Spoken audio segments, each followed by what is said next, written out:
Evening, everyone. I'm just going to take you through an element within a much bigger piece of training around trauma that we're rolling out to schools. I don't know if any of you've accessed it yet. It's going to be a little bit of repetition if you have. Yeah, you certainly have. Which school's yours? All right, okay, yeah. So, yeah, have a cup of tea or just a bit of a kick or something. Or take it as overlearning, whatever the phrase is. So looking at connection before correction today, and making a case for what you might call empathic boundary setting as well. And the reason is that what my caseworkers are finding on the ground there, the PRT, the inclusion team, increasingly schools are reporting that children are really struggling with behaviour. We're seeing a really sharp rise, as you can see there, in SEMH. This is the number of children who have that named as a primary need on plans. It's absolutely exploded over recent years. And we could spend a long time speculating about why that might be. But what we do know is that the kind of old way of managing behaviour won't work for this particular group. So it's how we can do things, tweak things, do things differently, I guess. Not time, as I say, to explore the reasons, many and complex, but it seems to be particularly the case that children starting school and reception in year one aren't coming with the skills that we used to be able to take a little bit for granted. And actually the biggest spike in referrals for plans are in that from reception and year one. But these images, I think, provide some food for thought as to what might be going on and what might be driving some of these issues that we're seeing. I think they speak for themselves, really, don't they? Horrifying. All available on Amazon, by the way. And maybe children are not getting enough of this. So this that you'll see in the viral video. I can't watch it enough. This is a guy from Tennessee. It's the most beautiful example of that serve and return interaction that we know that children need for optimal neural development in the early years. Perhaps children aren't getting enough of what they need in order to make to develop in a healthy way. And what we know is when there's not that attuned relationship early on, where there's not enough serve and return in terms of interaction, when there's not the sense of safe base, you probably all have attachment training, then children can get developmentally stuck, and that affects all aspects really of cognition, of learning and behaviour, but in particular, it makes it difficult for us to enforce boundaries. They get, in a sense, developmentally stuck. So I want to just explore Alan Shaw's work around this. He's an American psychologist, and he worked on thinking about discipline, particularly, how children learn to tolerate discipline when they're given the right support early on, and why that can go awry when there's not sufficient support. So he talks about socialisation, but it really means how we teach children to tolerate discipline. So of course, in the first year of life, when children are just one, we don't need to discipline them, do we? We just need to be irrationally and crazy about them, to be that safe base, to provide the attuned relationship, to nurture. That's all that's needed in year one. However, when children hit 2, they've got that sense of the unconditional relationship, the safe base that comes with that, so they're exploring the world from the safe base, and inevitably they're encountering hazards and risks. So we have to introduce the word no, off the road, or no, stop pulling the dog's tail, might bite you, that kind of thing. And we all know, we'll have seen it, and we'll probably experienced it directly in many cases, that this can be really difficult for 2-year-olds.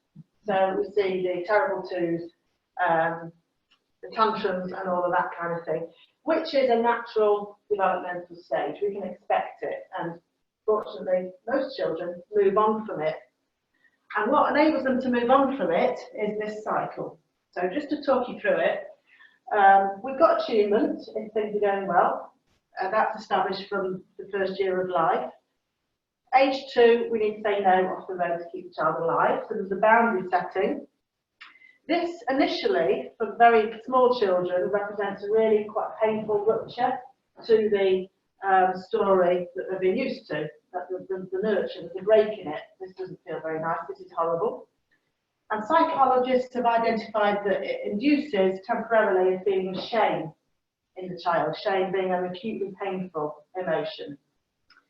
They feel shamed by the experience of that boundary. However, it doesn't hang about, this nasty emotion, because there's relational repair.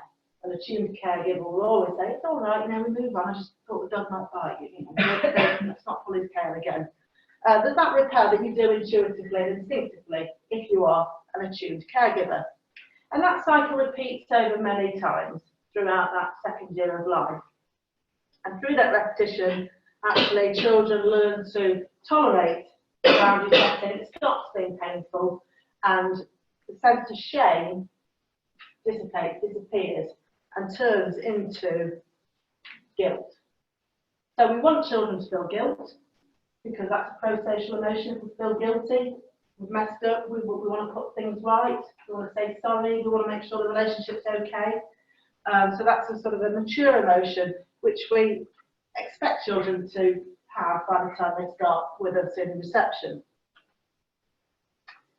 In the context of poor attunement, not enough nurture, not a strong enough bond, no real safe base, that all gets messed up. So the story of year one is one of poor attunement. For whatever reason, mental health in parents, people working too hard, we can be too judgy about this, can't we? It's not necessarily just somebody being deliberately neglectful. For whatever reason, there's poor attunement. Parents will still, though, even if this is the case from the first year of life, they'll still set the boundary, because we all keep our children alive. There's that basic urge to do that. There's the rupture, so same so far. So it's painful to the child. There's the sense of shame. But what's missing is the relational repair, because there's not that attuned relationship in the first place. So in other words, just no. And this time, in this scenario, every time this cycle happens, what you just get is another dose of shame and another and another. And it doesn't kind of evolve into something more sophisticated. We don't get shame moving into guilt. We just get, through this process, the development of a shame-based identity, because there's not the repair, there's not the it's okay, we're good, we move on. It doesn't happen. And for that reason, shame becomes toxic. So we've already said, unlike guilt, which is a pro-social emotion, pushes us towards others, shame is a toxic anti-social emotion. If you feel shame, and we all have had that feeling, it's horrible, you want to hide away, don't you? It doesn't force you towards others. It doesn't therefore drive good positive behaviours. And it's very painful. Shame is acutely painful. And so what children do is develop a shield against it, because that's their way of doing it, and it makes it very difficult to discipline children. So these are children who you've seen do something in school, but they'll lie. You can say, well, there's 17 witness statements and there's CCTV footage, but they'll still lie. This is the shield of shame getting in the way when you see this. They might blame others, they might minimise it, it might trigger them into a rage, because this is too painful. They haven't learned to process it, to cope with it, and they need to just hold it off. So you'll probably be able to think of children, even as I speak, where this may be the cause of lots of the issues that you're seeing around discipline. It doesn't mean that we don't discipline these children, but it means we have to go about it very carefully, and in a way we have to try and think back to what was probably missing early in life and fill in those gaps. And that's entirely possible if you follow this methodology developed by Kim Golding and Dan Hughes, who, to be fair, work mainly with parents, or exclusively with parents. So this is from therapeutic parenting, really. But I'm sure you'll agree when we talk this through that it's an approach that easily translates into schools. And actually, you might intuitively be doing it already. But to talk you through 7 steps, very straightforward. And it begins with the first question, which is, am I regulated? So the best way to explain this is in a scenario. You'll have heard it before. But when I was in school, I had a guy, little lad, Tyler, who definitely had the shield of shame that was making discipline of him really difficult. All sorts of reasons why he was compromised. Mum and dad had a fractious relationship, spent a lot of time in the women's refuge, all that sort of thing. And he really struggled with us. He did better at crime where he was, I think, emotionally held more closely than we were able to do in secondary school. So anyway, he came into my lesson, sat at the front. I was an English teacher, gave out the books, and he just swiped his immediately off the desk. He was obviously really hot and bothered when he came in. This was after lunch. So I could see that he was, going to pop if I confronted this, or if there was any kind of a power struggle. I knew enough just to leave it for a while. But I did try 10 minutes later to put the book down again, and he did the same, just wiped it off, skidded across the classroom floor. About halfway through the lesson, one more time, same result. He was not going to tolerate that book on his desk, and by the end of the lesson, actually gone to sleep. Rest of the class weren't bothered. They knew Tyler had issues. They didn't all want to chuck their books about because he was. Children are a bit cleverer than that, a bit more compassionate than that, actually. So they moved on, and I reflected on the lesson, as you do, and on Tyler in particular. And actually, I wasn't too displeased because I thought, well, it didn't escalate. I can think of colleagues where this would have been a huge deal, and probably Tyler would be fixed term excluded by now. The rest of the class learned a bit, not too bad. I managed it.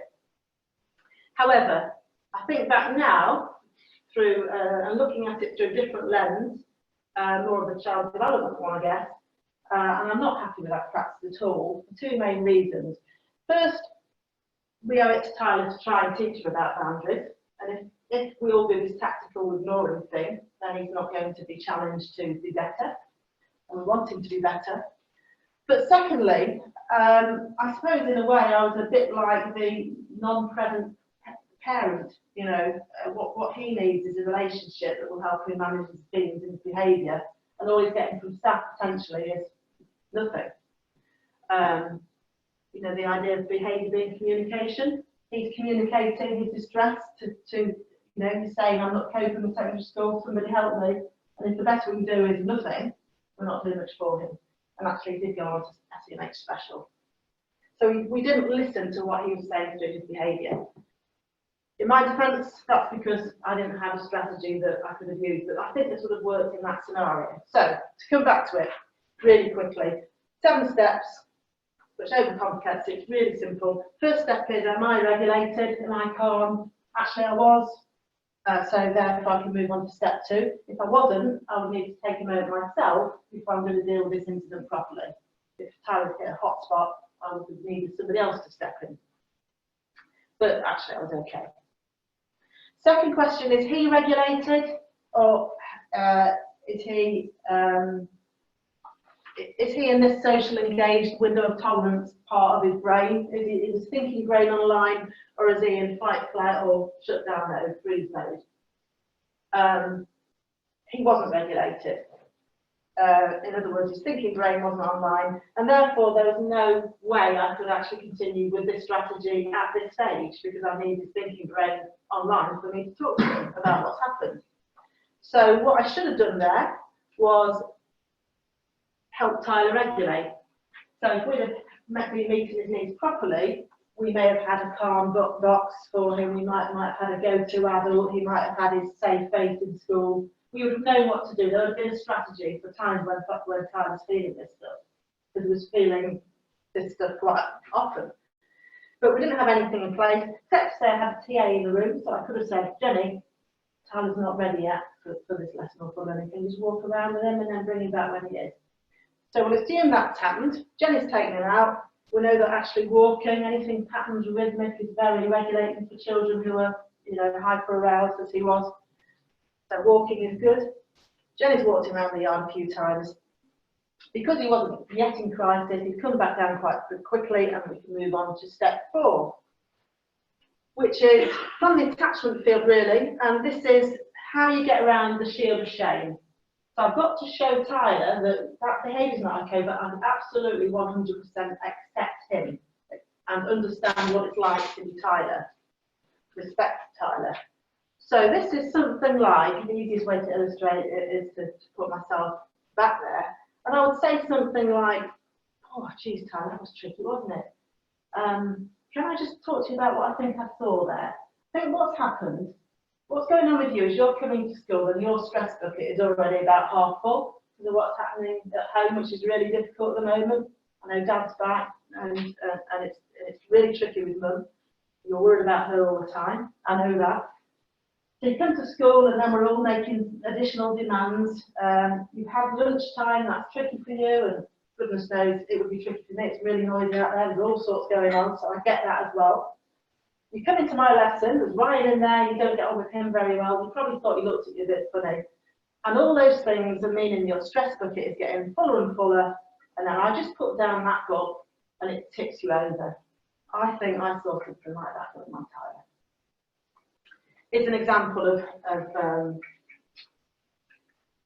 curiosity and understanding. So I'm sort of speculating. Now, Tyler might think, well, that is complete rubbish. I just had a fight with somebody else and I was still random about that. And he might tell me that, which is okay. It means we have a moment of intimacy, actually. Don't forget to connect. We need connection for the correction to be palatable. So that's good. We have a conversation. Good. He might say nothing. Still good, because what he's going to be doing is drinking in what I'm saying. He's going to find it profoundly helpful. So here's an adult trying to get me. Not being judged, no shame. Somebody's really trying to understand what it's like to be Tyler in this moment. So you can't go wrong so long as what you say is said with compassion and authenticity. And obviously, the better you know the child, the better. Takes away the shame. The next step is the empathy step. Massive.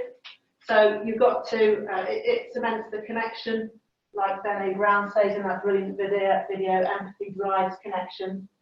So it's simply something like, tell you what, Tyler, not many times in my life where I've felt that sort of overwhelm, where I'm completely out of control of myself, but I have been there, and it's a horrible place to be, really horrible.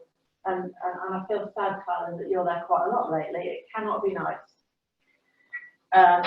It's an empathy step where you're down the hole where the child is, showing that you get it again. And you understand it's a really nasty place to be. And who would choose to, sort of dysregulated behaviour? And then you can safely move on to the correction step, which is simply, but Tyler's not okay to shut my books about, is it? And I can say that now, and he's not triggered, he's not shamed, because we've got that connection. I've shown him that acceptance and respect. And this is now possible. What happens in busy schools, especially secondaries, it tends to be, especially where you've got systems like C1, C2, C3, out you go, none of this sort of dialogue is possible. And for your really vulnerable children, you're not going to get anywhere really without it. Don't forget the bit that was missing from that socialisation cycle, relational repair, so that's the final step. It might be after the consequence. Maybe it's not okay enough, maybe there has to be some sort of consequence, quite likely. But when that's over, whatever it may be, then it is very important to repair the relationship, which is to make that explicit, sort of final word like, just to make you know, Tyler, you're absolutely good, still my top student, can't wait to see you tomorrow. I don't want you to go away and worry about what's happened because you need to know it's completely over. Making that really explicit. And it might not work the first time because remember, the cycle, it's about the repetition of it and the learning that comes with that repetition. But it will allow children to develop that skill of being able to tolerate boundaries over time if you do it consistently. I don't know if we've got any secondary colleagues here. But it's about everybody in every lesson knowing that this is the kind of therapeutic language we're using with this individual. Because somebody's good work can easily be undone next lesson, which is what makes secondary so problematic. And that's Kim Golding's summary of the approach, really. She's very clear that absolutely parents and schools, we need to have structure, we need boundaries, we need supervision, we need all that consistency. But to do discipline properly, it takes two hands. We also need to connect with children with warmth and nurture if they're going to grow and really thrive. back to connection before collection.